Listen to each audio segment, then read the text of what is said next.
यवतमाळ वाशिम जिल्ह्यात रिपब्लिकन सेनेच्या वतीने संघटन सृजन मोहीम राबविण्यात येत असून या मोहिमेअंतर्गत पक्षनिष्ठ व सक्रिय कार्यकर्त्यांना विधानसभा निहाय विविध पदांवर नियुक्त्या देण्यात येत आहेत.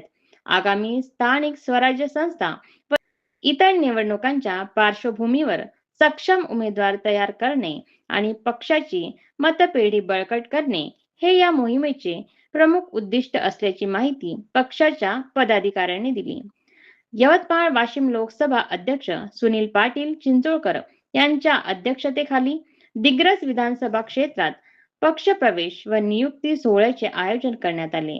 यावेळी नितीन धुळध्वज यांची रिपब्लिकन सेनेच्या दिग्रस विधानसभा अध्यक्षपदी नियुक्ती करण्यात आली.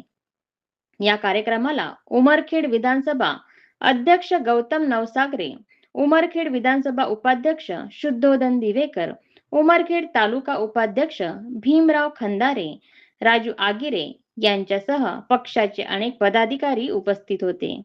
कार्यक्रमाची प्रस्तावना हरिदास मोगले यांनी केली तर सूत्रसंचालन भीमराव खंदारे यांनी केले. अध्यक्षीय भाषणात सुनील पाटील चिंचोळकर यांनी सांगितले की यवतमाळ वाशिम जिल्ह्यातील जिल्हा परिषद व पंचायत समिती निवडणुकाच्या पार्श्वभूमीवर पक्षाची सशक्त संघटनात्मक बांधणी करण्यासाठी नियोजनबद्ध रणनीती आखण्यात येणार आहे. तसेच राज्यभर रिपब्लिकन सेना संवाद दौरा आयोजित करून स्थानिक समस्या, कामगारांचे व शेतकऱ्यांचे प्रश्न तसेच विद्यार्थ्यांच्या विविध अडचणी सोडविण्यावर पक्षाचा भर राहणार असल्याचे त्यांनी स्पष्ट केले. याच कार्यक्रमात संदीप बिडवाल यांची विधानसभा उपाध्यक्ष, लक्ष्मण भेगले यांची सचिव आणि प्रेषित बेलखेडे यांची संघटक म्हणून नियुक्ती करण्यात आली.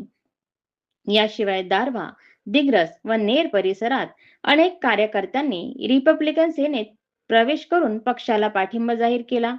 कार्यक्रमाला स्थानिक पदाधिकारी, कार्यकर्ते व नागरिक मोठ्या संख्येने उपस्थित होते.